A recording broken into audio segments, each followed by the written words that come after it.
Sesi mengaji, belajar Islam lebih dekat.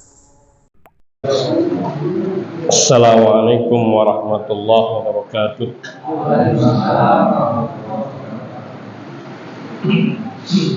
Innal hamdalillah nahmaduhu wa nasta'inuhu wa nastaghfiruh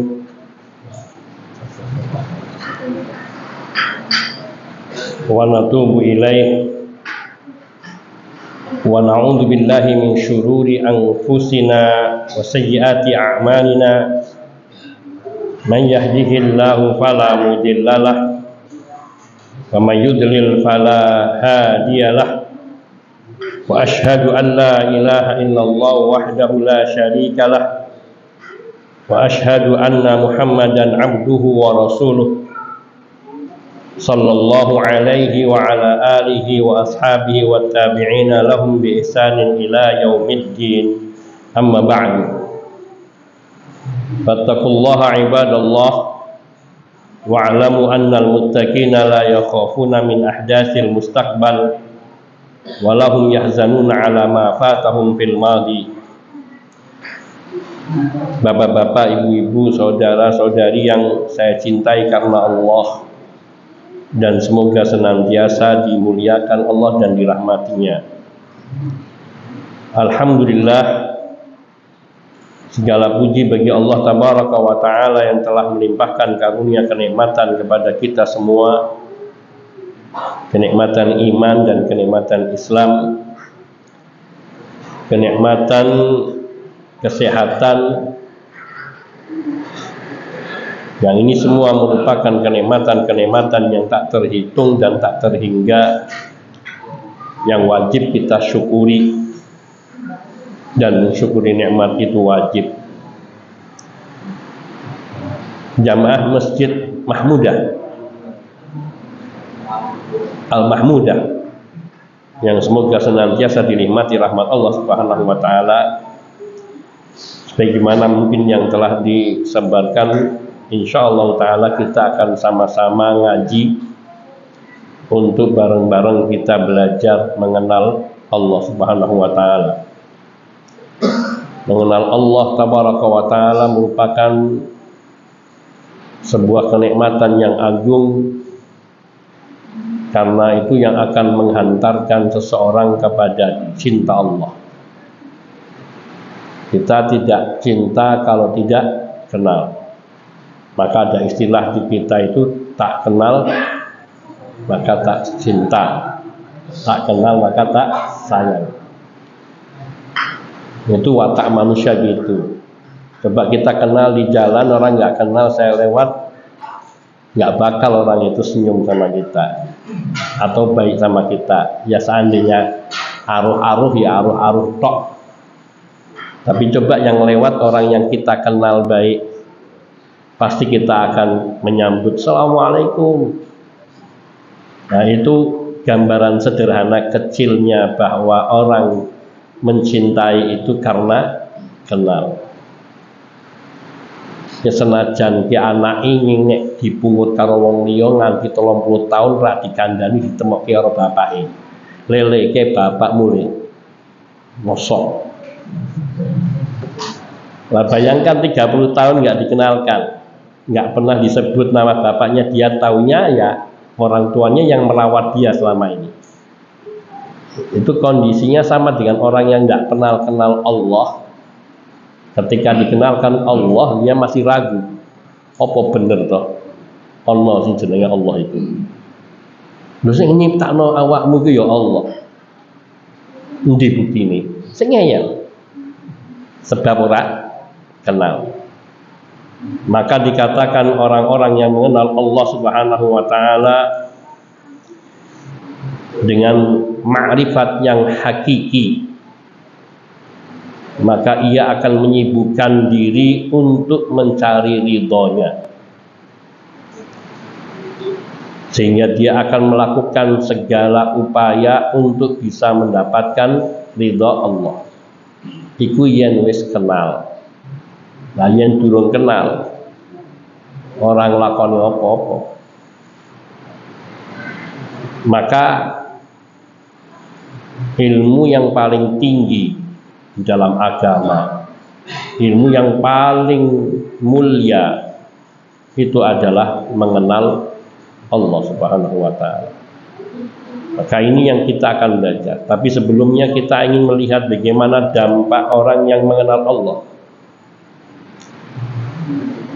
Orang yang mengenal Allah dengan sebenar-benar pengenalan, maka seperti yang Allah firmankan di dalam kitab sucinya surat Yunus ayat 62 sampai dengan 64. Siapakah mereka yang dikatakan orang-orang yang kenal Allah? Allah katakan, ala inna awliya Allahi la khawfun alaihim wa lahum yahzanun alladzina amanu wa kanu yattaqun lahumul busyra fil hayatid dunya wa fil akhirah. Ketahuilah bahwa sungguhnya kekasih-kekasih Allah, mereka itu tidak ada rasa takut terhadap masa depan mereka, masa depan kehidupan dunia maupun akhirat, dan tidak pula mereka bersedih hati terhadap masa-masa yang telah lewatkan, yang tidak mereka dapatkan di dunia. Ora iso sugih, ora patekan ben ra sugih rapopo. Sebab apa? Dia punya kenikmatan tersendiri, yaitu mengenal Allah Subhanahu wa Ta'ala. Walahum yahzanun, mereka tidak sedih dengan apa yang tidak mereka dapatkan di dunia. Siapa mereka yang dikatakan auliya Allah, kekasih-kekasih Allah?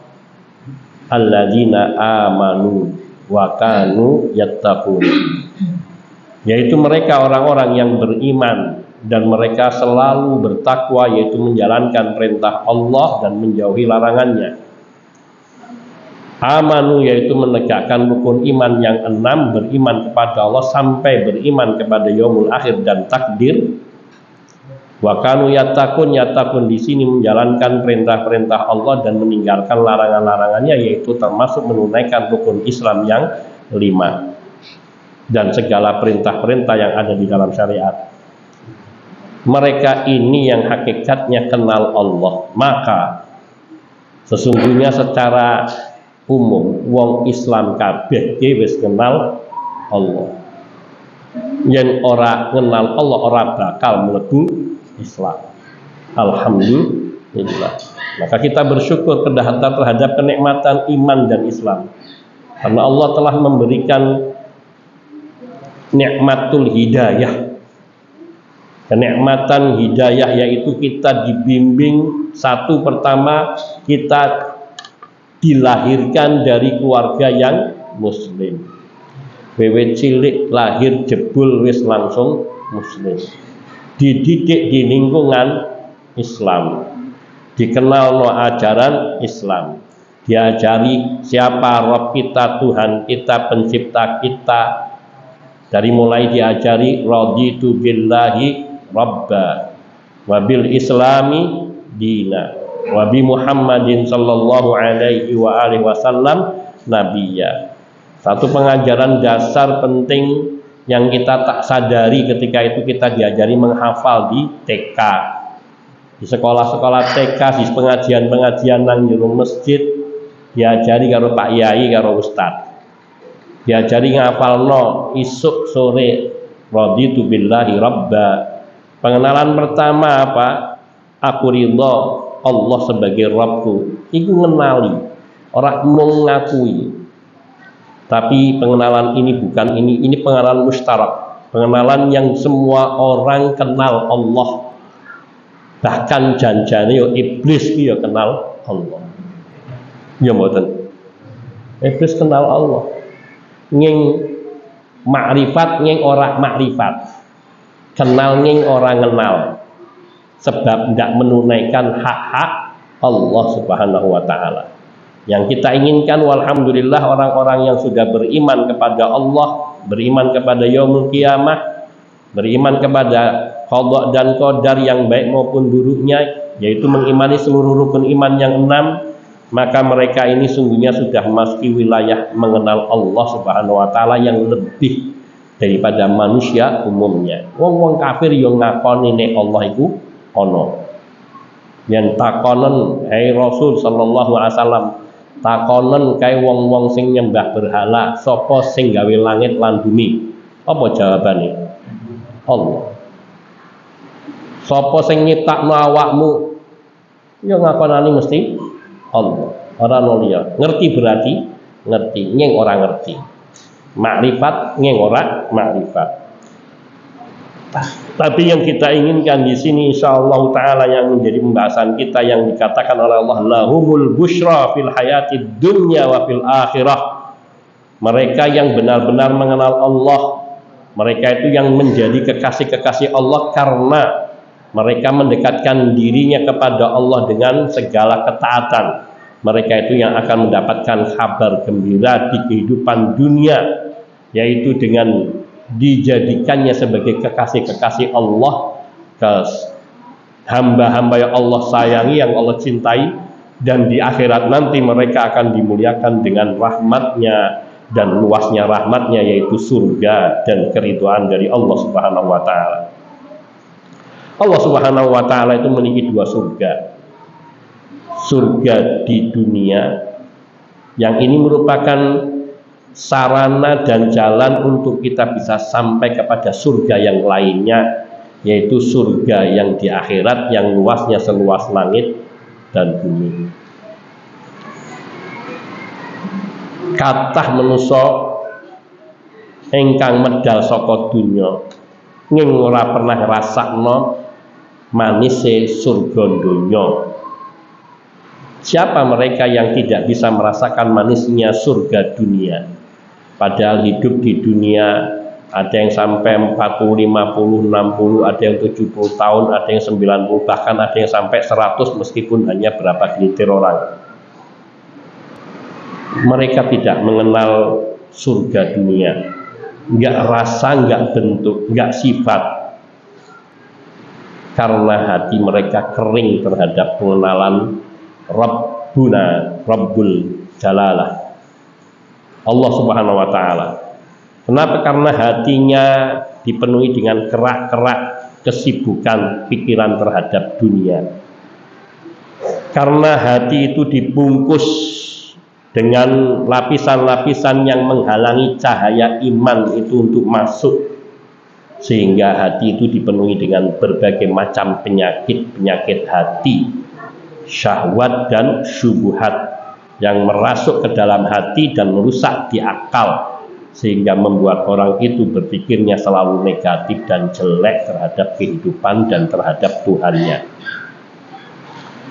Surga di dunia ini yaitu surga apa? Mengenal Allah Azza wa Jalla, berhubungan dengan Allah Azza wa Jalla. Itulah ma'rifah yang hakiki, yang senantiasa melekat di dalam hati orang-orang yang mengenal Allah Subhanahu wa Ta'ala, sehingga disitulah letak surganya. Ingin tahu bagaimana Nabi merasakan surga dunia itu? Kapan Nabi merasakan surga dunia seperti itu? Ketika Nabi menghadap Allah Azza wa Jalla. Ngendikanipun Rasulullah sallallahu alaihi wasallam, wa ju'ilat qurratu aini fis salati, dijadikannya kebahagiaan hatiku tatkala aku berada di dalam salatku. Ya Rabbana, betapa Rasulullah sallallahu alaihi wasallam beliau menjadikan sholat di dunia ini sebagai surga dunia. Saat-saat terindah, saat-saat yang paling bahagia. Oleh karenanya Nabi Shallallahu Alaihi Wasallam yang kita belum bisa menjalankan sholat malamnya hampir sampai sepenuh malam. Para sahabatnya pun demikian. Mereka sampai-sampai para sahabat Nabi itu kalau menghatamkan Quran itu menghatamkannya di saat sholat malam, dan mereka menghatamkannya ada yang sebulan sekali, ini yang imbang, ada yang lebih lagi sepekan sekali. ada yang 6 hari sekali, ada yang 5 hari sekali, yang maksimal yang 3 hari sekali. Berarti sekali sholat pirang juz, Pak? 10 juz. Nek kita ini 10 ayat. La ilaha illallah. Sebab apa lho iku mau? Mereka sudah bisa mengenal Allah Subhanahu wa taala, sehingga mereka bisa merasakan kenikmatan surga dunia dengan selalu dekat dengan Allah Subhanahu wa taala. Sementara kita ini Islam turunan, Islamnya masih ngikut, belum berusaha mendalami untuk mengenal Allah Subhanahu wa taala sehingga betul-betul tumbuh rasa cinta kepada Allah. Yang wong nek cinta tresno maring padane pingine cedak terus kan, mboten nggih mboten. Wong nembe kawin anyar dipisah mergo kerjaan. Sing siji nang Sumatera, sing siji nang Papua. Minggal bengi mesti teleponan video call-callan terus. Iya mboten. Lah wong kawin udah seminggu wis dipisah. Kenapa? Karena rindu. Kenapa ada kerinduan? Karena cinta. Kenapa mereka saling mencintai? Karena sudah saling mengenal. Maka kedekatan hamba kepada Allah, yaitu hubungan langsung itu pada saat kapan? Di saat seseorang itu menghadap Allah Subhanahu wa taala. Kita ini belum menghayati sholat. Yang hakikat sholat itu adalah hubungan langsung antara kita dengan Allah Subhanahu wa taala. Wiwit tangi nganti turu maneh kapan ketemune mbek Allah? Wayah sholat. Nek ora wayah sholat pikirane wis sibuk, yo dagang, yo iki usaha, iki yo tugas kantor, yo tugas guru, koreksi ora tekan-tekan, semacam-macam. Tapi ketika sholat ada ketenangan, dibasuh muka kita dengan air, itu baru secuil. Karena itu pun kadang nek wong sing urusane atine cek durung mantep ning dalam sholat ya kadang-kadang pikiran sholat nging uteke nang kantor, nang pasar, nang toko, nang dagangane. Temu-temu assalamualaikum warahmatullah. Assalamualaikum warahmatullah. Selesai. Karena apa? Di sini letaknya bahwa kita itu miskin ma'rifat. Kita itu jauh dari ma'rifatullah sehingga tidak bisa merasakan bagaimana seorang sahabat Nabi yang sampai menghabiskan di malam harinya untuk menghabiskan 10 juz. Bahkan mereka kalau sudah Ramadan mereka jadikan kadang-kadang 15 juz. Terutama kalau 10 malam terakhir mereka menghatamkan Quran setiap malamnya. Jadi satu kali sholat malam itu menghatamkan Quran. Nek awake dhewe ngatamno Quran ya sewulan pisan nganggo maca, macane ora jegrek. Panjang pendek ora bener, hak khoke yo bablas, sinsote ismu ora marik. Kaya ngono ora gelem ngaji. Padahal Mbah Yai nang ngene mulang bendina mucal ngaji, enggak dipedulino. Besok ditakoni piye jan. Kayak gitu kita kemudian mau mengenal Allah jauh.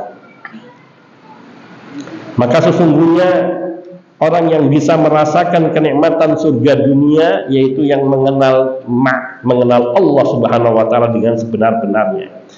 Dan ketika seseorang itu sudah menikmati kenikmatan surga dunia yaitu berdekatan dengan Allah, maka hatinya tidak akan berpaling kepada selain Allah Subhanahu wa taala. Semua aktivitas ibadahnya, ketaatannya akan selalu tertuju hanya kerinduannya untuk mendapatkan perjumpaan dengan Allah. Faman kana yarju liqa'a rabbih falyamal 'amalan salihan wala yusyrik bi'ibadati rabbih ahada. Barang siapa yang ia menginginkan, mengharapkan perjumpaannya dengan Rabbnya, Tuhannya, menginginkan perjumpaannya dengan Allah Subhanahu wa taala, falyamal amalan salihan, maka hendaknya dia beramal saleh. Wala yusyrik bi ibadati rabbih ahada, dan dia tidak menyekutukan seseorang pun di dalam beribadah kepada Allah Subhanahu wa taala. Apa inti daripada ajaran ini? Waalaikumsalam warahmatullahi wabarakatuh. Apa inti dari ajaran di sini? Yang pertama, kita diperintahkan yaitu ketika kerinduan muncul pada diri seorang hamba, ingin berjumpa dengan Rabbnya, maka dia akan beramal saleh. Amal saleh yaitu pekerjaan atau perbuatan yang dia lakukan semata-mata hanya mengharapkan keridhaan dari Allah. Itu pertama. Kedua, dia mengerjakannya sesuai dengan tuntunan dan ajaran Rasulullah SAW. Dan ia selalu menjaga diri dari segala perbuatan syirik yang akan merusak amal ibadahnya. Ini poin. Di sini orang itu maka dia selalu ingin dekat dengan Allah dengan dua prinsip itu. Wah, insya Allah kita akan lanjutkan setelah sholat isya. Nanti insya Allah kita akan coba mengetahui ada 3 poin yang ia bisa menghantarkan kita untuk bisa mengenal Allah Subhanahu wa taala. Hadza minni wal afu minkum wa sallallahu wasallam ala nabiyyina Muhammadin wa alihi wa sahbihi ajmain walhamdulillahi rabbil alamin. Assalamualaikum warahmatullahi wabarakatuh.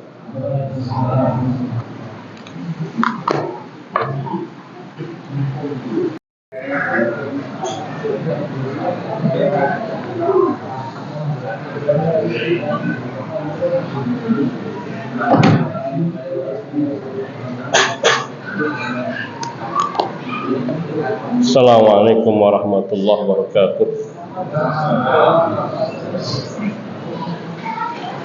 Alhamdulillahilladzi hadana li hadza wa ma kunna linahtadiya laula an hadana Allah. Wa ashhadu an la ilaha illallah wahdahu la syarika lah wa ashhadu anna Muhammadan abduhu wa rasuluh sallallahu alaihi wa ala alihi wa sahbihi wa sallam tasliman katsira, amma ba'd. Bapak-bapak, ibu-ibu, saudara-saudari yang semoga senantiasa dirahmati Allah Subhanahu wa taala. Niku kula angsal wekdal pinten kan?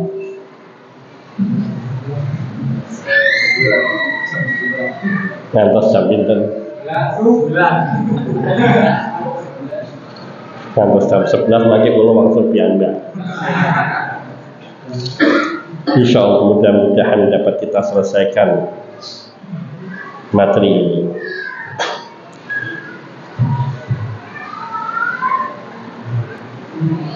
Sesungguhnya kita di dunia ini selalu berusaha mencari kebahagiaan. Kita selalu berusaha ingin mendapatkan kebahagiaan, bekerja, mencari uang, mengumpulkannya supaya mendapatkan apa yang menjadi keinginan kita, misal beli rumah, beli kendaraan, bisa nyekolahin anak-anak atau dagang usaha, macam semua tujuannya yang ben bisa bahagia. Ya, kita kadang-kadang merasa bahagia, tapi kadang kebahagiaan itu nggak lama, gampang tekone, ya gampang lungon. Karena kita mencari kebahagiaan dengan cara yang atau yang inti kebahagiaan, sesuatu yang membahagiakan itu belum kita dapatkan dengan sepenuhnya. Maka usaha apapun yang dilakukan oleh seseorang, oleh manusia di dalam hidupnya untuk memperoleh kesenangan, kebahagiaan, kelezatan, ketentraman dan ketenangan, semua itu mustahil akan dia dapatkan dengan cara yang hakiki dan terus-menerus berkesinambungan kecuali dengan ma'rifatullah. kecuali dengan mengenal Allah dan merasa dekat dengan Allah Subhanahu wa Ta'ala. Dapat menghadirkan hati kita seolah-olah kita ini berada di hadapan Allah Subhanahu wa Ta'ala. Senantiasa merasa bersama Allah dimanapun berada. Ini yang akan melimpahkan berbagai bentuk kebahagiaan, kesenangan, kepuasan pada diri hamba. Hati yang selalu tenang, gembira, dada yang selalu lapang, karena ia dekat dengan Rabb-Nya, Penciptanya. Karena ia menghabiskan waktu-waktunya bercengkrama dengan Rabb-Nya dalam ketaatan beribadah kepada Allah. Sehingga ia beribadah kepada Allah tidak hanya dalam sholat saja, tapi ia beribadah kepada Allah di semua tempat dan dalam segala keadaan. Dan seolah-olah ia beribadah kepada Allah, seolah-olah ia melihat Allah Subhanahu wa Ta'ala ada di hadapannya. Kalau orang sudah bisa merasakan dan mencapai derajat ini, maka sungguh pendengarannya itu adalah pendengaran Allah, penglihatannya juga penglihatan Allah, tangannya juga tangan Allah, kakinya juga kaki Allah.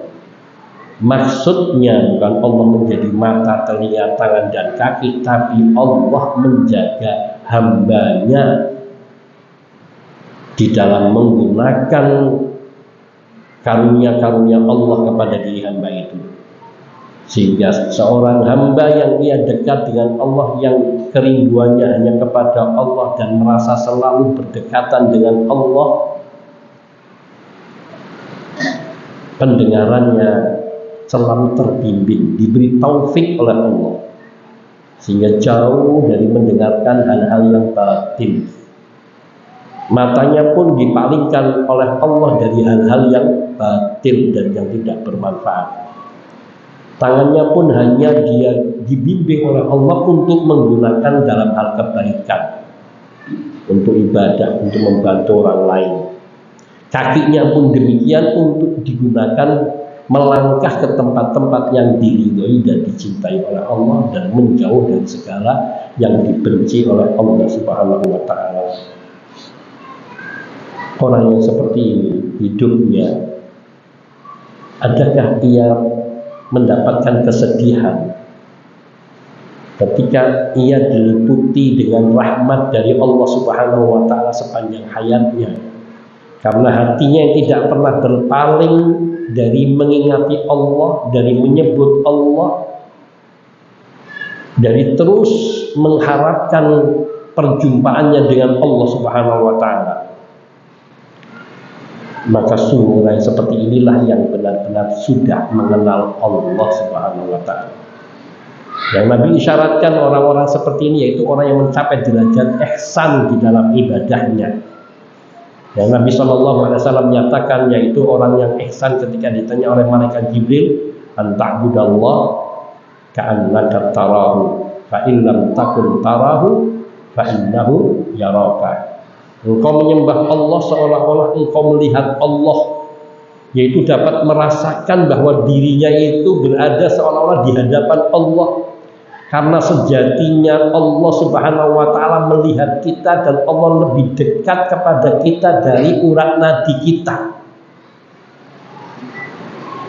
Maka ketika hamba itu bisa merasakan hal ini di dalam ibadahnya, dalam hidupannya, maka dia sejatinya tidak pernah akan merasakan kesedihan apapun di dalam hidupnya. Rasulullah Shallallahu Alaihi Wasallam, beliau bukan orang yang kaya, bukan orang yang berkecukupan, tapi kita tidak pernah mendengar sekalipun riwayat dari Nabi yang beliau mengeluh soal hidup. Justru yang ada adalah kebahagiaan.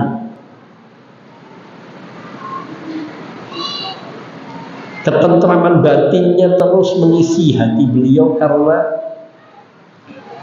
beliau merasa selalu dekat dengan Allah dan merasa berada di hadapan Allah Subhanahu wa Ta'ala. Dan ini semua yaitu karena mengenal Allah, dan pintu untuk mengenal Allah itu adalah yang terutamanya adalah tauhid. Mengenal Allah ini merupakan bagian daripada tauhid yang teragung. Maka ketika tauhid itu melekat di dalam hati seorang hamba, maka hakikatnya ia benar-benar telah mengenal Allah Subhanahu wa Ta'ala. Dan cara mengenal Allah tidak hanya mengenal Allah, tapi mengenal Allah melalui nama-nama Allah yang terindah, Al-Asma Al-Husna. Kemudian mengenal rububiyatullah, sifat-sifat rububiyatullah, yaitu af'alullah, perbuatan-perbuatan Allah menciptakan langit dan bumi, menciptakan surga dan neraka, menciptakan arsy dan kursi Allah, menciptakan semua alam yang ada, yang kita lihat maupun yang tidak kita lihat. Allah menciptakannya, mengaturnya, menguasainya, dan itu semua adalah kerajaan Allah Subhanahu wa Ta'ala. Ketika kita mengenal Allah dengan semua nama-namanya dan sifat-sifat Allah yang agung, yang tinggi, yang mulia, dan juga mengenal perbuatan-perbuatan Allah, bagaimana Allah menciptakan dan mengatur seluruh kehidupan ini yang tidak pernah ada henti-hentinya. Kulla yaumin huwa fi sya'nin. Setiap hari Allah Subhanahu wa Ta'ala selalu beraktivitas, karena setiap hari ada yang lahir. Yang lahir ini diciptakan atau lahir ada sendiri? Diciptakan. Ada yang mati sendiri apa dimatikan? Dimatikan. Huwa alladzi khalaqal mauta wal hayata. Dialah Allah yang menciptakan kematian dan kehidupan. Dan itu berjalan terus panjang waktu. Siang dan malam, perjalanan waktu bisa bergeser dari malam menjadi pagi, pagi menjadi duha, kemudian siang, lalu sore, sore kemudian petang. Ini jalan sendiri atau ada yang ngatur? Ada yang ngatur. Ini yang luput dari penghayatan kita. Kita nggak pernah mikirin hal yang serupa ini, yang sesungguhnya itu merupakan bagian dari perenungan untuk mengenali Allah Subhanahu wa Ta'ala. Kita ini lahir dari sebelum ngerti apa-apa, dari belum bentuk apa-apa, masih hanya setetes air yang hina, yang kemudian tumbuh bisa seperti sekarang ini akan jadi sendirian atau dibuat. Kita ya yakin, tapi kita ini jarang merenungi hal serupa ini. Padahal ini merupakan sarana untuk kita mengenal Allah. Kalau kita tahu jati diri kita yang seperti ini, maka kita akan mengetahui betapa agungnya Allah Azza wa Jalla. Kita di dalam perut ibunda kita di usia 121 hari tidak mengenal apapun. Makan, minum, ngomong, lihat, semua belum bisa, dengar juga belum.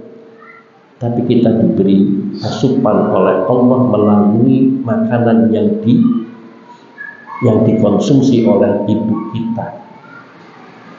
Kemudian tumbuh dari yang bukan apa-apa menjadi ada tulangnya, ada dagingnya, ada uratnya, dan darahnya, semua sampai seperti ini. Betapa maha agungnya Allah. Ini salah satu kita untuk mengenali Allah Subhanahu wa Ta'ala melalui jalan ini, yaitu merenungi ayat-ayat Allah yang termasuk kauniyah, yaitu ayat-ayat Allah, ayat-ayat kejadian, peristiwa-peristiwa yang terjadi di sekitar kita, bahkan pada diri kita. Karena itu semua akan membuat kita semakin tahu, lele kuwi dibulio cilik ra apa-apa. Kita ini lemah, kecil di hadapan Zat yang Maha Agung, yang tinggi di atas arsy semuanya, di atas semua ciptaannya. Dan semuanya seperti dikatakan oleh Nabi Shallallahu Alaihi Wasallam, langit dan bumi itu hanya dalam genggaman Allah Subhanahu Wa Taala, yang menunjukkan betapa kecilnya langit dan bumi, bahkan arsy dan kursi Allah yang maha dahsyat kecil di sisi Allah, bahkan kala syai', seperti bukan apa-apa. Lalu kita yang menghuni bumi, dibandingkan dengan bumi saja kita kecil. Lah kalau buminya, langit dan bumi disatukan semua itu kecil di hadapan Allah, berarti kita di hadapan Rabb kita lebih tidak ada apa-apanya. Debu. Kita ini debu, bahkan lebih kecil dari debu. Tapi kadang kita ini sombongnya kayak yang punya alam, kayak yang punya swarga, kayak yang mengetahui penghuni neraka lalu menentukan penghuni neraka. Wal'iyadzubillah. Karena kita tidak kenal Allah, wa ma qadarullaha haqqa qadrih. Karena kita ini belum mengagungkan Allah dengan sebenar-benar pengagungan. Maka orang yang telah mengenali Allah melalui nama-namanya, dari mulai Asma'ullah Al-Husna, dari Ar-Rahman, Ar-Rahim, Al-Malik, Al-Quddus, As-Salam, Al-Mu'min, Al-Muhaimin, Al-Aziz, Al-Jabbar, Al-Mutakabbir, dan seterusnya, semua nama-nama Allah yang tidak hanya 99 sesungguhnya. Semua bukan hanya sekedar nama seperti nama-nama pada manusia yang tidak memiliki makna, tapi nama-nama Allah itu merupakan sifat bagi Allah Subhanahu wa Ta'ala. Allah yang Razzaq, yang maha memberi rezeki.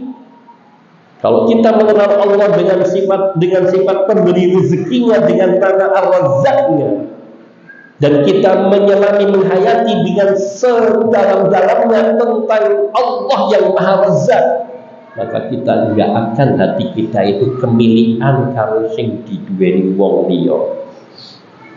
Dan hati kita pun enggak akan berpaling kepada makhluk yang dia tidak punya apa-apa, sesungguhnya dia lemah di hadapan Allah. Allah Zat yang maha kaya, Al-Ghani, yang maha kaya, kaya yang memiliki langit dan bumi, kerajaan langit dan bumi semuanya, surga semuanya milik Allah dan ciptaan Allah, dan Allah mampu menciptakan 1 juta, 1 triliun surga.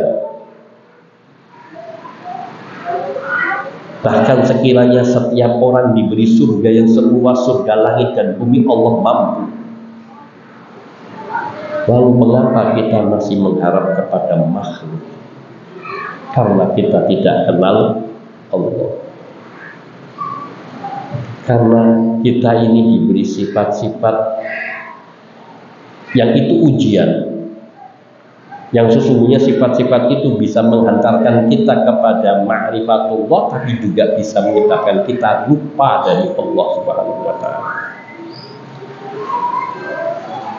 Maka sungguhnya apabila ma'rifat ini sudah masuk ke dalam hati seorang hamba, maka cahaya tauhid itu pun akan memenuhi ruang hatinya, sehingga ia tidak beribadah dalam semua aktivitas ibadahnya selain hanya karena Allah.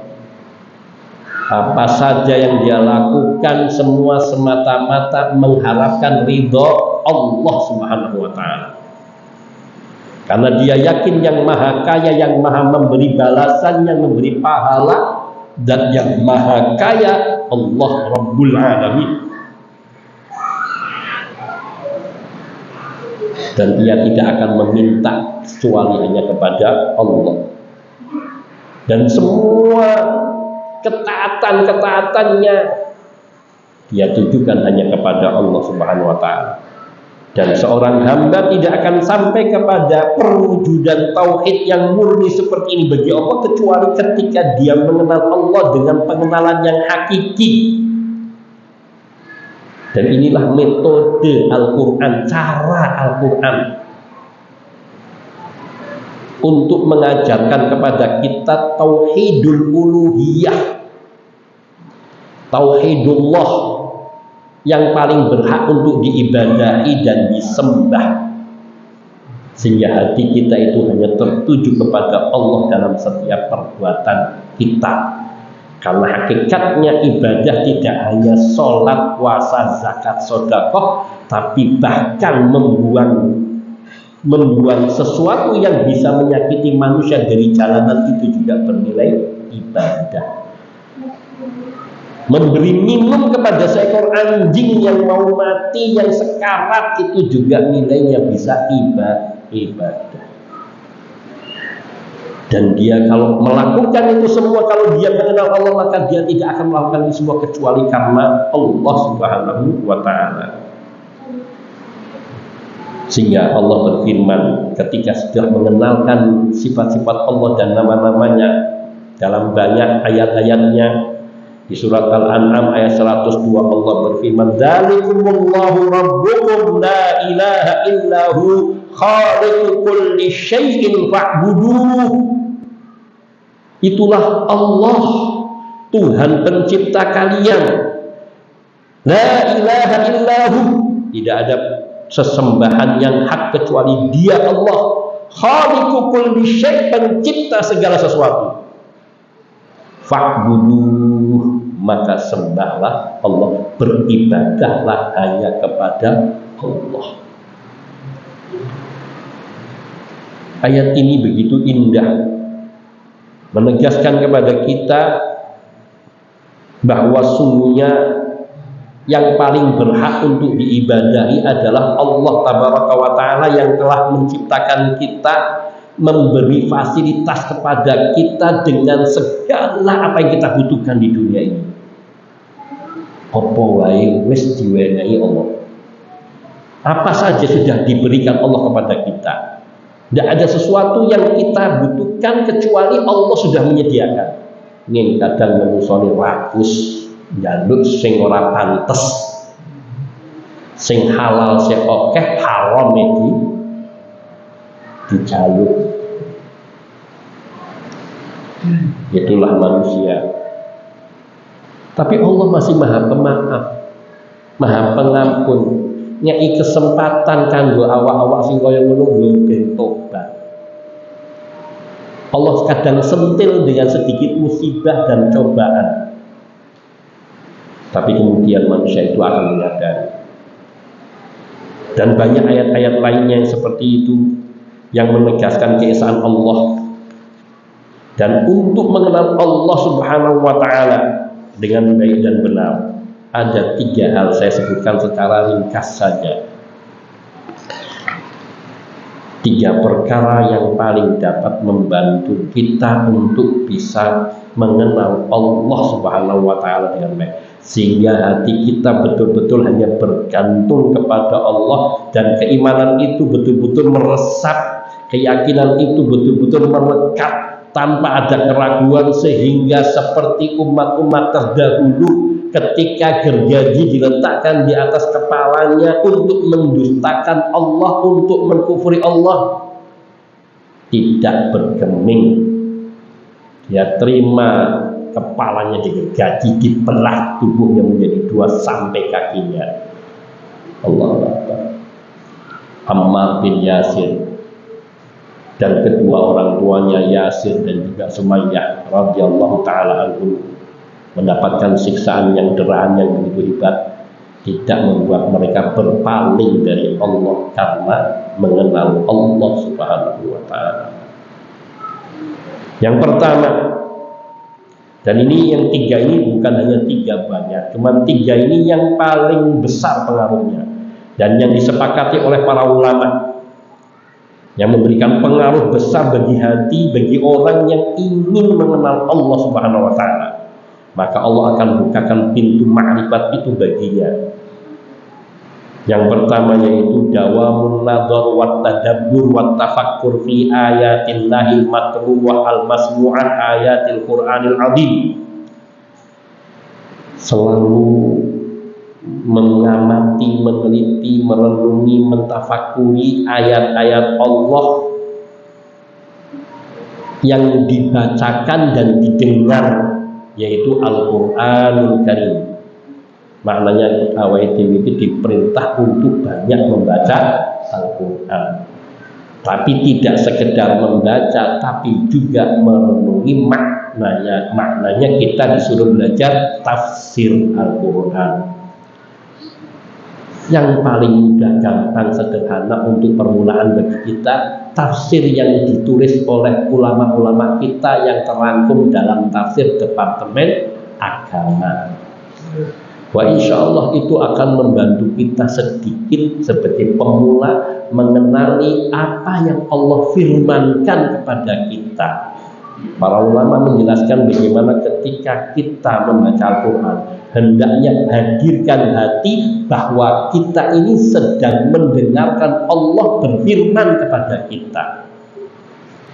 Karena Al-Quran itu kalam firman Allah. Dan kita tahu bahwa Allah berfirman dengan benar dan tidak ada sedikit pun kekeliruan, kesalahan, apalagi kedustaan dan kebohongan.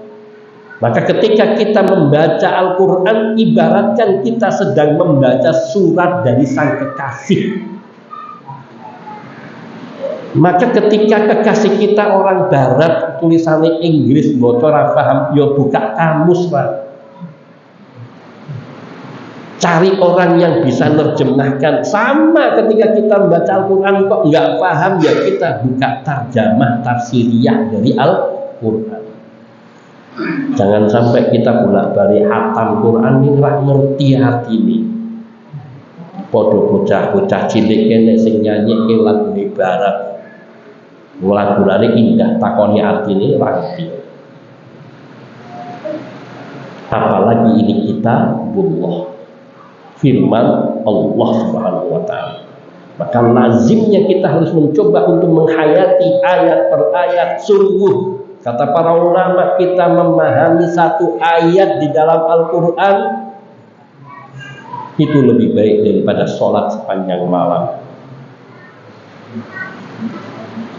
Imam At-Tabari rahimahullah ta'ala, beliau mengatakan bagaimana seseorang itu bisa merasakan lezatnya membaca Al-Quran kalau dia tidak tahu arti dan maksud dari apa yang dia baca. Ya benar, paling kita menikmati lantunan ayat dari orang-orang yang indah suaranya ketika membaca pendapat itu, tapi kita nggak bisa merasuk ke dalam hati apa yang Allah firmankan. Padahal di situ Allah sedang berbicara kepada kita. Maka di sini kita kalau membaca Al-Quran, merenunginya, ayat-ayatnya, dan mengambil pelajaran, maka sungguh Al-Quran itu akan menumbuhkan keyakinan dan keimanan serta ma'rifatullah. Maka termasuk cara untuk bisa memperoleh keimanan, keyakinan, dan ma'rifat yang teguh, yang paling afdal adalah dengan merenungi firman Allah. Di dalam surat Al-Quran ini, di dalam Al-Quran Allah Subhanahu wa ta'ala berfirman, Kitabun anzalnahu ilaika mubarakun liyadabbaru ayatihi wa liyatadzakkara ulul albab. Kitab suci Al-Quran ini kami turunkan kepadamu wahai Nabi SAW, kitab suci yang penuh dengan kebarokahan, yaitu kebaikan-kebaikan yang banyak berlimpah. Liyadabbaru, agar mereka, yakni sahabat-sahabatmu, umatmu, mereka merenungi ayat-ayat Al-Quran yang diturunkan oleh Allah. Waliyatadzakkara ulul albab, dan agar orang-orang yang memiliki akal cerdas mereka mau mengambil pelajaran dan peringatan yang ada di dalam Al-Quran. Al-Quran itu hudan lil muttaqin, petunjuk bagi orang-orang yang bertakwa, yang kebenarannya Allah katakan dzalikal kitabu la raiba fihi.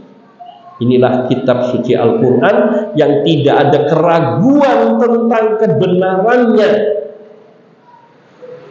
Hudan lil muttaqin, dan ia akan menjadi petunjuk yang membimbing manusia untuk sampai kepada derajat takwa, sehingga mereka menjadi orang-orang yang bertakwa. Ini yang pertama. Maka yang memberikan manfaat adalah menghadirkan hati ketika kita membaca Al-Quran dengan penuh tartil, tidak usah buru-buru. Nanti kalau kita sudah bisa merenungi ayat-ayat Al-Quran, mentafakuri makna-maknanya, memahami dengan baik dan benar melalui bimbingan para ulama juga, dan jangan asal nafsiri sendiri. Tanya kepada para ulama, para orang-orang yang soleh, atau buka kitab-kitab mereka. Sudah banyak tafsir-tafsir Ibnu Katsir yang ada tafsirnya, ada penjelasannya yang sudah diterjemahkan ke dalam bahasa kita. Yang itu akan membantu kita untuk semakin mengenal kitab suci kita. Ya Allah, Allah turunkan dengan agungnya Al-Quran ini kepada Nabi kita sallallahu alaihi wasallam dalam waktu 23 tahun. 13 tahun di kota Makkah, 10 tahun di kota Madinah. Dan Allah turunkan dengan cara yang berbeda dengan Allah menurunkan kitab-kitab suci sebelum Nabi SAW. Kalau kepada umat-umat terdahulu, Allah turunkan kitab suci itu dalam bentuk satu kitab atau kumpulan satu lembaran-lembaran yang terkumpul di dalam satu mushaf. Tapi kepada Nabi kita Muhammad sallallahu alaihi wasallam Allah turunkan ayat per ayat atau beberapa kumpulan ayat. Surat Al-Alaq tidak semua Allah turunkan sekaligus, cuma 5 ayat pertama kali. Kemudian datang lagi surat yang lainnya, Al-Muddatsir ayat 1 sampai dengan ayat 10. Kemudian surat lainnya lagi Al-Nasrah, lalu Al-Duha, dan seterusnya. Tidak berurutan. Nanti Allah yang memberitahu Nabi untuk meletakkan di mana ayat ini diletakkan, sesudah ayat apa, sebelum ayat apa, di kumpulan surat apa, yang lalu Nabi mengajarkan kepada juru tulis dari kalangan para sahabatnya. Sehingga sekarang Al-Quran sampai di kita, semua Al-Quran di seluruh dunia mulainya Fatihah semua. Padahal yang pertama kali turun surat Al-Alaq.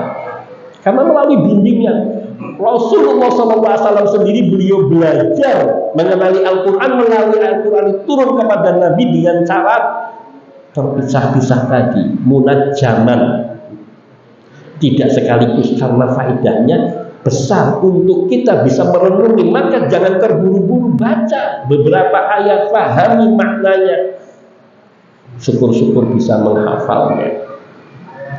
Maka mudah-mudahan itu semua akan menjadi sebab kita semakin mengenal Allah Subhanahu wa ta'ala. Yang kedua, yaitu dawamun nadhar wa ta'amul wa tafakkur fi ayatillahil kauniyah al-musyahadah fi malakutis samawati wal ard wa badi'i khalqillahi fil anfusi wal afaq. Ini yang sudah saya terangkan tadi di awal, yaitu selalu meneliti, mengamati, merenungi, mentafakuri ayat-ayat Allah, tanda-tanda keagungan Allah melalui penciptaannya terhadap alam semesta ini, yang semua bisa kita saksikan. Bahkan kerajaan langit yang kita memandangi langit di setiap hari, di setiap waktu ketika kita mendongakkan kepala kita di ruang terbuka, kalau kita mau sedikit merenung, maka kita akan tahu betapa agungnya Allah. Yang sering-seringnya ngomong menurut udan pora, bukan merenungi betapa agungnya Allah Subhanahu wa ta'ala, terutama ketika mulai gelap. Yang di siang hari langit menggelap, matahari tertutupi oleh awan tebal yang hitam, angin bertiup kencang. Rasul sallallahu alaihi wasallam bila sudah muncul ini, hati beliau khawatir kalau itu datang kiamat. Ya Rabbana, karena merenungi peristiwa-peristiwa yang terjadi di kehidupan kita ini akan membantu kita untuk senantiasa merasa kecil. Ketika kita mendengar peristiwa ada bencana alam, gempa di Cianjur, atau dulu tsunami di Aceh, atau gempa di Palu yang menggilas beberapa kecamatan, ya Rabbana, ternyata kita ini kecil ketika Allah goyang, maka semua tidak ada yang bisa berbuat apapun. Tapi kadang kita sering lupa, sehingga kadang kita lebih banyak suka bermaksiat, naudzubillah wa nastaghfirullahaladzim. Padahal ketika datang peringatan Allah serupa itu, siapa yang bisa menolak? Siapa yang bisa menghindar? kalau Allah menghendaki itu menimpa diri hamba-hambanya. Kalau kita tahu bahwa kita punya batas waktu tinggal di dunia dan nanti semua yang kita lakukan akan kita pertanggungjawabkan, dan kita sudah melihat tanda-tanda kekuasaan Allah di sekitar kita, akan pada diri kita, ya Rabbana, semakin ketika kita semakin tua, mulai gigi pada kerontong, ompong, mangani tambah angel, iya, daging siji orang tentek. Ini kan sudah peringatan, ya Rabbana. Terus diganti untu palsu, orang enak. Isi enak untu siji, kalau siji tinimbang untu palsu sak mulut semuanya. Tahu kita bahwa semakin hari kita sudah semakin mendekat kepada ajal kita, dan kita akan meninggalkan dunia ini. Lalu apa yang harus kita lakukan? Mengharapkan keselamatan kita dengan pengharapan saja, angan-angan saja, tidak dengan mempelajari kitab Allah dan mengajari hadis-hadis Nabi, sunnah-sunnah Nabi yang telah diajarkan, yang beliau dengan susah payah dan begitu amanahnya, dengan penuh kesabarannya mengajarkan kepada kita sampai tuntas. Kok kita tinggal mempelajari kok ora gelem. Kita ini sudah nikmat, para ulama kita membuat kitab tafsir, menggali ilmu hadis dari sana kemari. Kita tinggal buka baca tuku beman-eman. Ya Allah, ya Rabb, tuku kitabullah sing iso nganterken kepada ma'rifatullah kok eman-eman. Kok cai nyandak.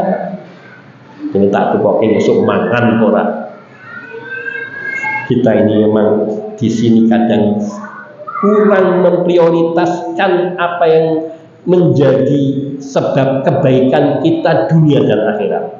Kita hanya memprioritaskan dunia kita tanpa memperhatikan akhirat kita. Maka merenungi tanda-tanda kekuasaan Allah dalam penciptaan yang ada di kerajaan langit dan bumi, sehingga kita akan tahu Allah adalah pencipta yang maha sempurna ketika kita melihat keindahan alam yang menghijau, yang berwarna-warni langit, yang semuanya indah. Kita akan mengagumi Allah, mengagungkan Allah dengan mensucikannya. Subhanallah, maha suci Allah, ya Rabbana. Betapa agungnya Engkau dan maha besarnya Engkau, dan sungguh kami semua kecil di hadapan-Mu, ya Rabb. Tahu kita, ya Allah, bagaimana ketika nanti Allah putus malakul maut menjemput kita, sementara kita belum mengagungkan dan belum memenuhi hak-hak Allah Subhanahu wa ta'ala. Siapa yang mau nolong kita? Tidak ada selain dari amal-amal ibadah kita, keimanan kita yang terpenting. Baru nanti orang akan dapat syafaat kalau iman kita benar. Yang ketiga terakhir, ini banyak teman saya khawatir nanti saya ditinggal pergi. Yang ketiga ini, kita harus banyak-banyak zikrullah, berzikir kepada Allah, zikir dengan lisan dan zikir dengan hati. Zikir dengan lisan banyak menyebut asma Allah, mensucikan Allah, mengagungkan Allah, mengucapkan takbir, mengesahkan Allah dengan mengucapkan tahlil, memuji Allah dengan mengucapkan alhamdulillah, dan juga mengucapkan zikir-zikir lainnya yang diajarkan oleh Nabi kita Muhammad sallallahu alaihi wasallam dengan lisan, dibarengi dengan penghayatan hati, dengan selalu menghadirkan hati kita mengingat Allah bahwa kita ini hamba Allah dimanapun kita berada, dan selalu mengingati betapa maha besarnya Allah, maha kuasanya Allah, maha kerasnya Allah dalam siksa. Aja ngelingi maha pengasihnya Allah kok lalen. Ora apa-apa lakoni dosa diampuni, salat di ngapura.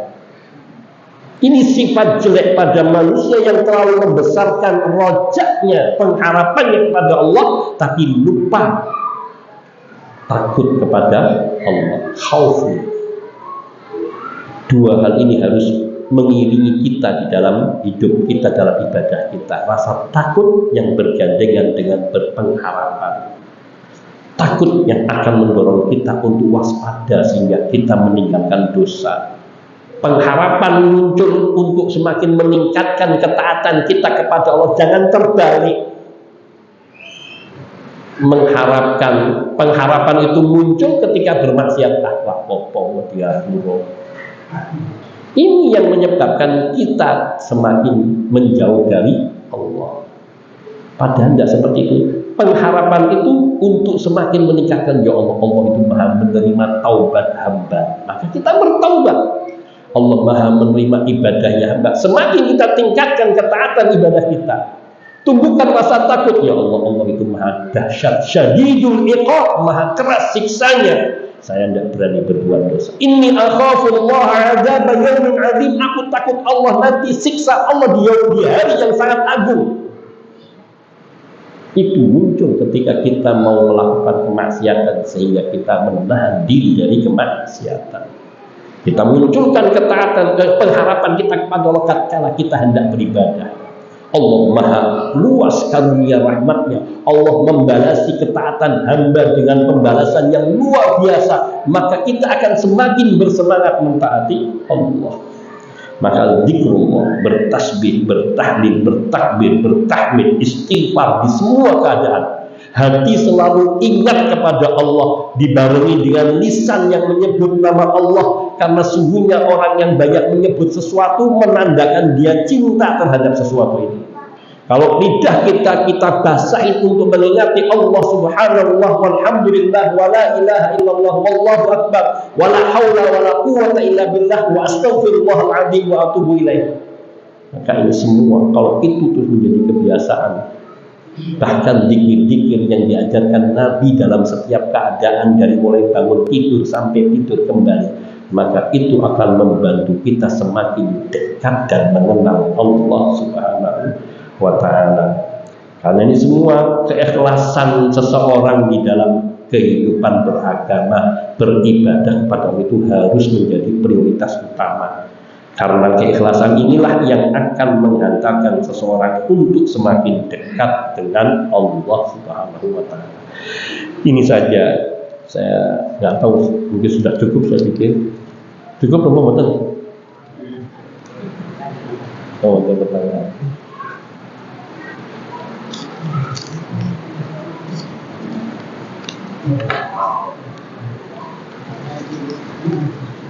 Ini pertanyaannya sudah ditulis dari rumah.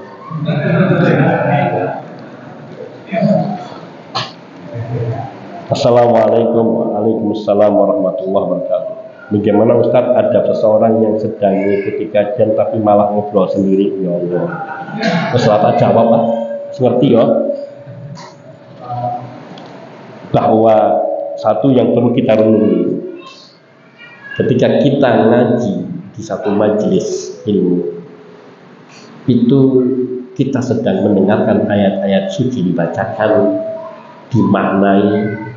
Kita sedang mendengarkan hadis-hadis Nabi yang dulu diucapkan oleh mulut mulia Rasul kita, Nabi kita Muhammad sallallahu alaihi wasallam. Maka akankah kita melewatkan saat-saat yang paling berharga ini dengan hanya bercerita dengan teman kita yang hakikatnya bisa kita lakukan setelah pengajian? Kecuali ada penting, dampiro. Ada hal yang penting yang mau ditanyakan karena mungkin ada keperluan apa, misalnya tanya sekedarnya. Tapi kalau sampai ngobrol, apalagi zamannya sekarang, zamannya gadget, ngajian tapi kayak HP lucu. Ya kalau ada sih orang yang menggunakan HP untuk mencatat, ada. Yang dimaksudkan di sini bukan memegang HP-nya, tapi menggunakan untuk hal yang tidak bermanfaat. Betul, karena di saat seseorang duduk di majelis ilmu, di situ ada malaikat-malaikat yang duduk bersama kita. Hafathumul malaikah, malaikat itu mengelilingi kita. Mereka itu memohonkan ampunan untuk kita, memohonkan rahmat untuk kita, memohonkan agar kita diberi taubat, diterima taubat kita oleh Allah, agar kita dimasukkan ke dalam surga Allah. Terus mereka itu berdoa kepada Allah, padahal mereka adalah makhluk-makhluk Allah yang suci, yang mulia, yang doa mereka itu didengar oleh Allah. Maka jangan sampai ketika kita duduk di tempat yang mulia seperti ini kemudian kita kehilangan keutamaan itu. Ini maka bagaimana? Ya tak ditahan. Cuman kadang-kadang wes Pak Menu dijak ngobrol bae. Pak Ngandani ora pena. Ya maka kita harus saling mengetahui, harus saling menyadari. Cukuplah ingat dengan isyarat supaya artinya oh ya. Kadang kita itu lupa ada sesuatu unek-unek yang ingin disampaikan. Kebetulan kok ketemunya dalam pengajian beneran ini. Akhirnya Ustaz ceramah ya ngobrol dulu. Nah ini salah. Tapi yang terpenting bahwa duduk di majelis ilmu seperti ini, bahkan ketika seseorang itu tidak menyengaja ingin hadir di majelis ilmu itu, kata Allah Subhanahu wa taala, dia adalah duduk di tempat yang teman-teman mereka, artinya mereka adalah orang yang duduk di tempat-tempat seperti ini adalah orang-orang yang tidak akan merugikan orang yang duduk bersama mereka. La yashqa jalisuhum. Sehingga Allah katakan dalam hadis qudsi, qad ghafartu lahu, aku ampuni dosa itu sing teko ngaji nganging turu rapopo. Besok padha turu kabeh. Tapi benar, ada kisah seorang syekh alim. Beliau masih ngisi pengajian, lalu ada melihat yang selalu tidur, lalu ditanya, coba apa yang tadi saya sampaikan? Wah syekh, saya tidak tahu tadi kayak tidur. Lalu kamu dapat apa setiap pengajian tidur? Wah syekh, bukankah kata Nabi orang yang duduk di majelis ilmu itu tidak akan rugi, dia akan diampuni. Ya Allah, nangis syekh. Ya Allah, engkau benar. Maka tadi bahwa ketika kita sebenarnya pinginnya dengar cuma capek seharian ngangkutin barang bolak-balik rampung-rampung pindahan omah. Baru rampung pingin ngaji teko nang ngaji nembe bismillah assalamualaikum innal hamdalillah melek wis assalamualaikum. Enggak apa-apa asal memang niatnya pingin ngaji. Tapi nek ngobrol ya ketangketen sithik. Semoga Allah Subhanahu wa taala senantiasa membimbing kita kepada kebaikan dan ampunan serta rahmat-Nya. Kemudian pertanyaan kedua, assalamualaikum waalaikumsalam warahmatullahi wabarakatuh. Bagaimana cara kita menghadapi iman yang futur? Futur itu ngambek, males, mulai down, datang ke majelis ilmu. Kalau sudah mulai futur, datang majelis ilmu. Kalau enggak, datangi ustadznya atau Pak Yainya. Pak Yai dinasihati, pulau dinasihati. Saniki kula kok males doyo salat ya rada males, poso yo males, nglakoni becik yo males, ngaji yo males. Kula dinasihati Pak Yai. Ini salah satu mengobati futur. Kemudian ya cari teman-teman yang baik, teman-teman yang mengajak kepada surga, teman-teman yang ngajak kita zikrullah, teman-teman yang ngajak kita untuk menuntut ilmu. Ini semua akan memberikan faedah yang besar, akan membangkitkan semangat kita di dalam beribadah kepada Allah. Karena teman itu pengaruhnya besar. Tapi cari teman yang baik. Karena teman yang baik itu dia itu ibaratnya buah utrujah, atau ibaratnya orang penjual minyak wangi. Kalau kita punya sahabat yang jual minyak wangi, kita suka nongkrong di tokonya, ya paling-paling orang ya imam ini lah mending wangi. Mempoles nasi iki, poles orang tuku yang wangi.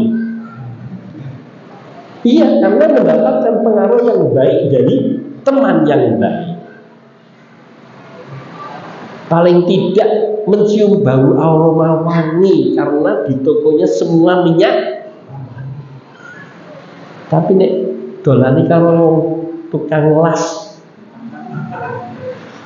pisan senajan ora apa-apa ya paling sithik-sithike apa mambu wesi geni, mambu wesi kobong.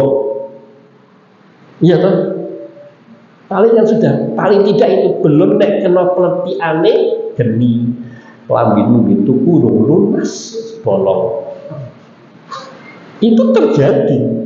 Padha bolong rokok ya. Ora wingi ngonco nang ngene kono tukang las kena peletiane telu padha bolong. La ilaha illallah. Artinya apa? Berteman dengan teman yang buruk akan memberikan pengaruh buruk pada kita. Tapi teman yang baik dia akan menjadi penyebab kebaikan pada kita. Sehingga Nabi mengatakan al-mar'u ala dini khalili. Seseorang itu agamanya akan mengikuti orang terdekatnya. Fal yandur man yukhalilu, maka hendaknya dia memperhatikan siapa yang akan dia jadikan teman dekatnya supaya dia mendapatkan kebaikan. Dan termasuk menghadapi iman yang kotor yaitu membaca buku-buku tazkiyatun nufus, buku-buku yang berisi tentang hati dan juga hal-hal yang mengingatkan kepada kehidupan akhirat, juga termasuk untuk menghilangkan futur di medeni yang tapi becik ziarah kubur. Ziarah kubur, satu mengucapkan salam kepada ahli kubur, kemudian mendoakan mereka. Setelah itu pandangi mereka, ya Allah, ini koncoku lebih dolan barang di aku saya wis nang kene. Ketika kita mengingati itu semua, maka kita akan tahu disinilah tempat terakhir kita di dunia. Bukan berakhir, tapi berakhirnya hidup kita, tapi kita memasuki kepada fase kehidupan berikutnya. Maka kalau kita merenungi ini, kita mulai akan tumbuh bangkit semangat kita. Banyak kisah riwayat dari para salaf pendahulu kita, dari para sahabat, tabi'in dan ulama-ulama kita, ketika mereka merasa malas, mereka mendatangi kuburan. Karena mereka nanti ingat, ya Allah, ini dari Imam Al-Hasan Al-Basri rahimahullah ta'ala, pernah beliau mengantarkan sahabatnya memakamkan jenazah saudaranya. Ini sering saya ungkapkan, mungkin teman-teman yang sudah pernah dengar. Ketika sudah selesai dimakamkan, Al-Hasan Al-Basri tanya, wahai saudaraku, kira-kira ini kalau saudaramu ini, adikmu atau kakakmu ini dihidupkan kembali, kira-kira apa yang akan dia lakukan? Tentu dia akan beribadah luar biasa, karena dia sudah mengalami kehidupan di alam barzakh yang mengerikan. Maka dia tentu akan beribadah dengan semangat, akan memanfaatkan hidupnya untuk kebaikan, untuk menjadi soleh. Sebagaimana banyak yang dilakukan, dikatakan oleh orang-orang kafir yang menjemput kematiannya. Mereka minta supaya dikembalikan, qala rji'uni la'alli a'mal salihan fima taraktu, wahai Rabbku, Rabbir rji'uni, kembalikan aku kehidupan ke dunia meski hanya sesaat, la'alli a'mal salihan, agar aku dapat beramal soleh fima taraktu, yang dulu aku sia-siakan. Kata Al-Hasan, pasti benar, tentu dia akan melakukan itu, tapi sayang dia sudah tidak punya waktu, habis masanya. Dia sudah tidak bisa melakukan kebaikan itu lagi untuk dirinya. Paling dia mengandalkan dari orang-orang yang hidup, dari saudara keluarganya yang mendoakannya, yang bersedekah, beramal sedekah untuknya. Tapi kita masih punya kesempatan.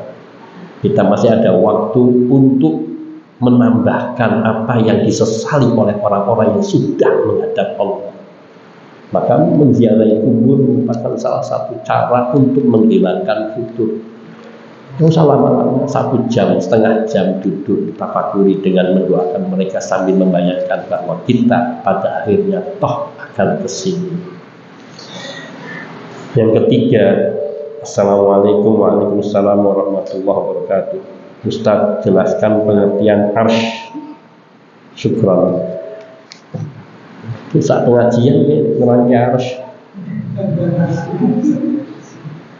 Bentar yang bawa lagi. Assalamualaikum Pak Ustaz. Waalaikumsalam warahmatullahi wabarakatuh. Bagaimana kalau ilmu tidak diamalkan dan tidak disampaikan kepada orang lain? Syukran jazakallah khairan katsiran. Maka ilmu itu tidak bermanfaat. Dikatakan oleh Abu Darda radhiyallahu taala anhu, sahabat Nabi yang mulia, yang dikatakan al-ilmun nafi', ilmu yang bermanfaat, yaitu ketika ilmu itu diamalkan. Apa diamalkannya? Yaitu difahami, dihayati, kemudian dipraktekkan untuk dirinya. Ini pengamalan pertama. Diamalkan untuk diri kita.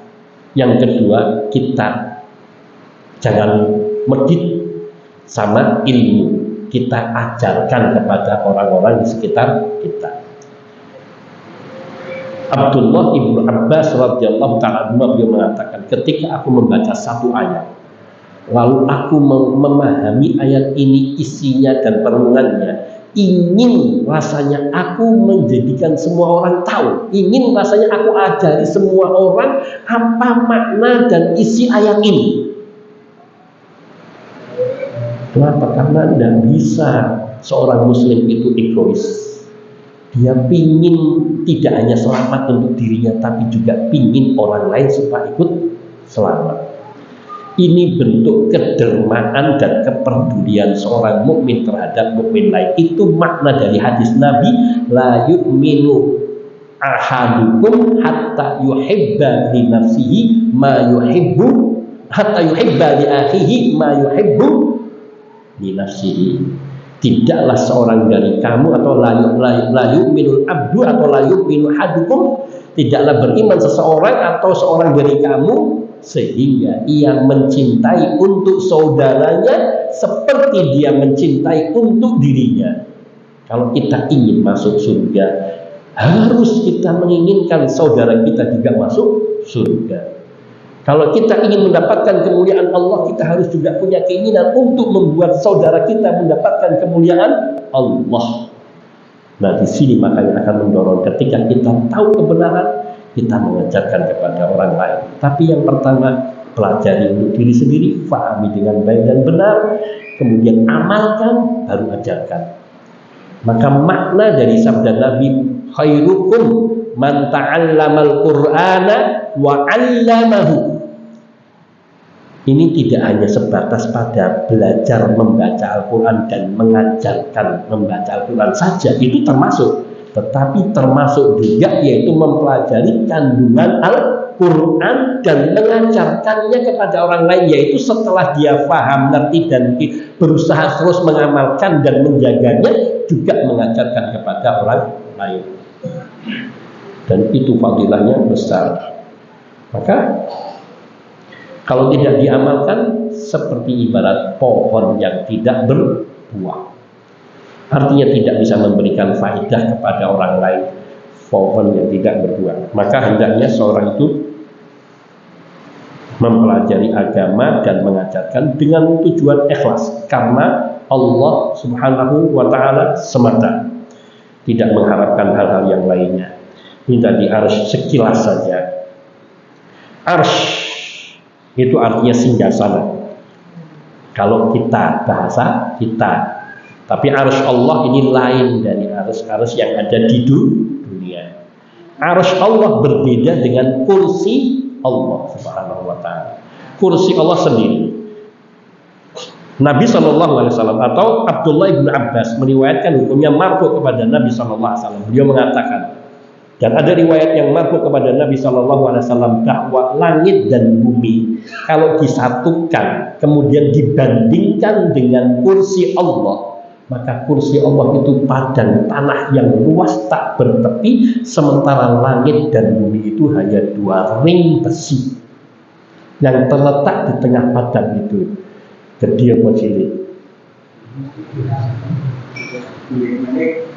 Cilik menek-menek ya, bayangkan cuma ring sebesar cincin atau lebih besar dari cincin sedikit, tapi kalau diletakkan di tengah tanah yang luas ditengok dari 1 kilo ketok orang. Artinya dibandingkan dengan tanah yang luas yang padang itu baru kursi Allah. Jadi langit dan bumi itu kecil ternyata. Lah kita yang tinggal di dalamnya. Tambah orang ketok hilang. Nah sekarang perbandingan kursi Allah yang begitu besar bila dibandingkan dengan langit dan bumi, padahal langitnya 7 lapis, itu hanya seperti 2 ring kecil. Nah sekarang kalau kursi Allah dibandingkan dengan arsy Allah, maka dikatakan oleh Nabi Shallallahu Alaihi Wasallam, kursi Allah itu ibarat satu besar perisai. Perisai sak duduri, perisai yang menutupi kita, setinggi kita, itu paling besarnya. Yang ia terbuat tergeletak di tengah padang tanah yang luas tak bertepi. Dan itu arsy-nya. Arsy Allah itu tanah padang yang luas, dan perisai itu kursi Allah. Itu perumpamaan Nabi SAW. Berarti kursi Allah gede apa cilik? Dibandingkan arsy kecil, tapi dibandingkan langit dan bumi besar. Nah itu semua nanti di yaumul qiyamah ada dalam genggaman Allah Subhanahu wa ta'ala. Seperti Allah firmankan, was-samawati wal ardu qabdatuhu yaumal qiyamati was-samawati matwiyatu biyamini. Bumi nanti adalah genggaman Allah, sedangkan langit, 7 langit semua itu dalam lipatan, dilipat dengan tangan kanan Allah. Sudah kita percaya saja apa yang Allah firmankan, jangan mentang-mentang yang lain. Kita yakini Allah menyebutkannya dengan tangan dalam Al-Quran, dan Allah berkata hak, dan Al-Quran itu kalamullah, maka tidak ada kekeliruan. Maka isyaratnya juga disebutkan dalam banyak riwayat seperti tadi, bahwa arsy Allah itu maha dahsyat, dan Allah istawa alal arsy, tinggi di atas arsy-Nya. Tapi la ya'zubu anhu syai'un ma fis samawati wal ardh. Tidak ada sesuatu pun yang ada di langit maupun di bumi yang tersembunyi dari Allah Subhanahu wa taala. La yakfa 'alaihi syai'un ma fis samawati wal ardh. Semua tampak jelas bagi Allah, diketahui oleh Allah, tidak ada yang terlewatkan. Ini justru untuk mengenalkan keagungan Allah Tabaraka wa Ta'ala. Dan nanti di yaumul qiyamah hanya hamba-hamba Allah yang 7 golongan yang mereka nantinya akan dinaungi di bawah naungan arsy Allah Azza wa Jalla. Dan yang paling dimuliakan Allah yaitu mereka dinaikkan ke dalam surga Firdaus, a'lal jannat wa awsatuha, surga yang paling tinggi dan paling pertengahan, yakni paling sempurna. Wa fawqahu arsyullah, dan di atas dari surga Firdaus ini arsy Allah Tabaraka wa Ta'ala. Dan ingin tahu jarak antara kita sampai ke Allah, ta'rudul malaikatu war ruhu ilaihi fi yaumin kana miqdaruhu 50,000 sanah. Para malaikat dan malaikat Jibril naik dari bumi untuk menuju Allah itu hanya menempuh dalam kurang dari 1 hari. Yaumin itu kurang dari 1 hari, nggak pakai alif lam. Artinya cepat sekali. Karena miqdaru yang kadar perjalanan itu kalau ditempuh manusia 50,000 sanah, 50.000 tahun. Ya Allah, umure sapa sing dawa semono. Tapi Allah mengetahui semua yang di alam semesta. Di sini kita mengenal Allah zat yang maha agung, maha besar, maha dalam segalanya. Maka pantaskah kita berpaling dari Allah dan meminta kepada selain Allah, berpaling dari Allah, bergantung kepada selain Allah, berpaling dari Allah, mengeluh kepada selain Allah. Ya Rabbana, Allah yang maha dekat, yang maha mendengar doa hambanya. Bahkan bisikan hati hamba Allah tahu. Ud'uni astajib lakum. mintalah kamu kepadaku, aku niscaya akan mengabulkannya. Siapa yang nyuruh? Allah. Siapa yang janjiin mau ngijabahin? Kok belum percaya? Kok sik njaluke karo manusa? Pertanda atine awake dhewe isih mendua. Belum mentauhidkan Allah Subhanahu wa taala. Harusnya kita hanya bertumbuh hati kita kepada Allah, kita yakin Allah Maha Kaya, Allah Maha Kuasa. Wa idza sa'alaka 'ibadi anni fa inni qarib. Apabila hambaku bertanya kepadamu wahai Nabi sallallahu alaihi wasallam, fa inni qarib, maka sungguhnya aku dekat. Allah langsung menjawab, tidak mewakilkan kepada Nabi sallallahu alaihi wasallam. Sebagian terangkan oleh sebagian ulama, maknanya karena Allah maha ingin, maha dekat, dan ingin hamba itu langsung minta kepada Allah. Ujibu da'watad da'i idza da'ani. Kata Allah, aku mengabulkan doanya orang yang berdoa memohon ketika dia hanya berdoa kepadaku, kata Allah. Idza da'ani, bukan da'a ghairi. Kalau dia berdoanya kepadaku dan bukan berdoa kepada selainku.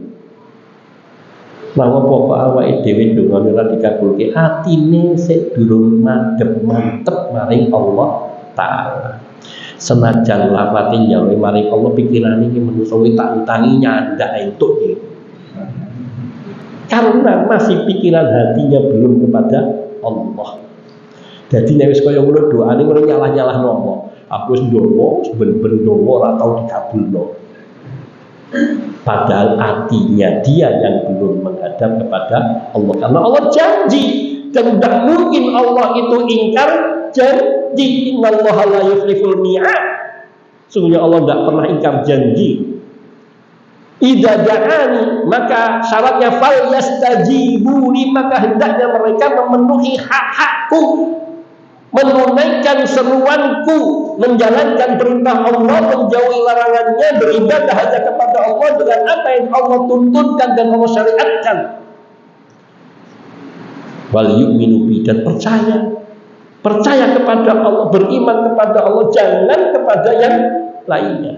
Maka Nabi mengatakan, ud'ullaha wa antum muqinu bil ijabah. Berdoalah kalian kepada Allah dengan yakin bahwa Allah itu akan mengijabahi doa kita. Karena doa nggak ada doa kita yang ditolak oleh Allah, nggak ada. Kalau ada doa yang ditolak bukan karena Allah tidak terima doa, karena syarat-syarat terpenuhi dikabulkannya doa belum ada pada kita. Karena Allah mensyaratkan fal yastajibu li, maka hendaknya mereka memenuhi hak-hakku, yaitu ditauhidkan, mentauhidkan Allah dengan sebenar-benar tauhid, mengagungkan hak-hak Allah Subhanahu wa taala. Baru nanti Allah akan kabul. Wal yu'minu bi, dan percaya. Jangan geram yang iki lho ini tak ndonga dikabulno ora. Ya ora dadi. Wong ndonga kok mikir wong. Intinya, arus Allah itu adalah makhluk Allah yang paling agung. Dan ajibnya, yang menghebat, yang mengherankan, bahwa arus Allah itu sebagaimana kata Nabi, wa arsyuhu 'alal ma'. Arus Allah itu di atas lautan air. Ya Allah, dasari laut. Allah. Jadi kita ini dari tempat Allah sangat jauh, karena Allah itu memiliki ketinggian al-ulu, al-aliyul azim, maha tinggi lagi maha agung. Tapi Allah itu dekat dengan semua hambanya. Naktafi bihada, sudah ya, cukup ya, tidak tambahnya sah kesuwan. Hada minni wal afu minkum, wa sallallahu wa sallam ala nabiyina Muhammadin wa alihi wa sahbihi ajma'in, walhamdulillahi rabbil alamin. Mudah-mudahan apa yang kita sampaikan ini semuanya bermanfaat bagi diri saya terutama, dan bagi bapak-bapak, ibu-ibu, saudara-saudari semuanya. dan semoga kita disatukan di dunia dalam keimanan, kecintaan karena Allah, dan kita diberi istiqomah, dan kita diwafatkan dalam keadaan husnul khotimah, dan dikumpulkan semua di dalam panji Rasul kita Muhammad sallallahu alaihi wasallam, panji tauhid yaumul mahsyar, dengan mendapatkan naungan dari arsy Allah tabaraka wa taala, dan dimasukkan ke dalam surga bighairi hisab wala azab. Amin ya rabbal alamin. Semua yang hak yang benar hanyalah datangnya dari Allah Subhanahu wa taala dan Nabi-Nya sallallahu alaihi wasallam, dan segala kekeliruan kesalahan hanya dari diri saya, dan Allah dan Rasulnya terbebaskan dari segala kekeliruan. Hadza minni, dan saya minta maaf. Wassallallahu wasallam ala nabiyina Muhammadin wa alihi washabihi ajmain walhamdulillahi rabbil alamin.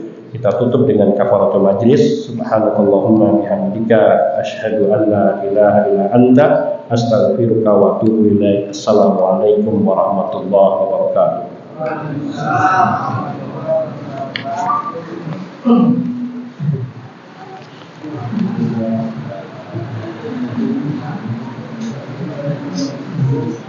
Thank you.